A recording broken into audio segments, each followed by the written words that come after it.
അങ്ങനെ ബിഗ് ബോസിൻ്റെ ഒഫീഷ്യലായിട്ടുള്ള അനൗൺസ്മെൻറ്റ് വന്നു. പൂജയും സിബിനും ആരോഗ്യപരമായിട്ടുള്ള കാരണങ്ങളാൽ ഈ ബിഗ് ബോസ് ഹൗസിൽ നിന്നും പുറത്തു പോയിരിക്കുകയാണ് എന്നുള്ളത്.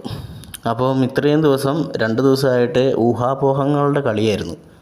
പല ചാനലുകളിലും പല ആളുകളും പലതും പറഞ്ഞു. 2 ദിവസം കഴിയുമ്പോൾ തിരിച്ചു വരും, 2 ദിവസം കഴിയുമ്പോൾ തിരിച്ചു പോകും, എന്തൊക്കെയായിരുന്നു. സത്യം പറഞ്ഞിട്ടുണ്ടെങ്കിൽ സിബിൻ നല്ലൊരു കളിക്കാരനായിരുന്നു. പക്ഷേ സിബിന് കഴിഞ്ഞ ആഴ്ച ലാലേട്ടൻ ഒന്ന് വിരട്ടിയപ്പോഴത്തേക്കും പുള്ളിക്കാരൻ്റെ കിളി പോയി.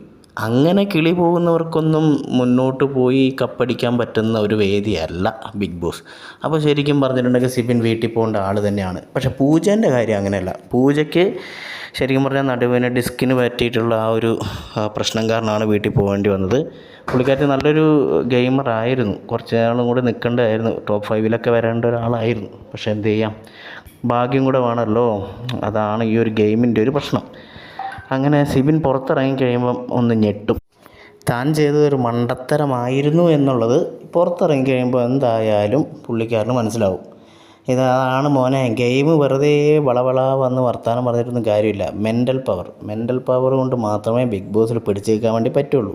ഈ പറഞ്ഞ നമ്മളുള്ളിൽ പോയാലും ഇങ്ങനെയൊക്കെ തന്നെ ആയിരിക്കും. പുറത്തെന്ത് നടക്കുന്നു എന്നറിയാതെ ഇത്രയും വലിയൊരാൾ വന്നിട്ട്, ലാലേട്ടനെ പോലുള്ള ഒരാൾ വന്നിട്ട് നമ്മളെ കുറേ ചീത്തയെല്ലാം പറയുമ്പോൾ ചിലപ്പോൾ അത് താങ്ങാനുള്ള ഒരു ശേഷി നമുക്കും ഉണ്ടാവില്ലായിരിക്കും. അങ്ങനെ പറ്റിപ്പോയതാണ്. സാരില്ല, നല്ലൊരു അവസരമായിരുന്നു. അതേതായാലും കളഞ്ഞു കുളിച്ചിട്ടുണ്ട് സിബിൻ. പക്ഷെ പൂജേൻ്റെ കാര്യത്തിൽ കുറച്ച് വിഷമമുണ്ട്. പുള്ളിക്കാരത്തി ശരിക്കും ആഗ്രഹിച്ചു വന്നൊരു സ്റ്റേജ് ആയിരുന്നു. സാരില്ല, ഇനി വേറൊരു അവസരത്തിൽ എന്തെങ്കിലുമൊക്കെ ആയിട്ട് വരുമായിരിക്കും. നമുക്ക് കാണാം.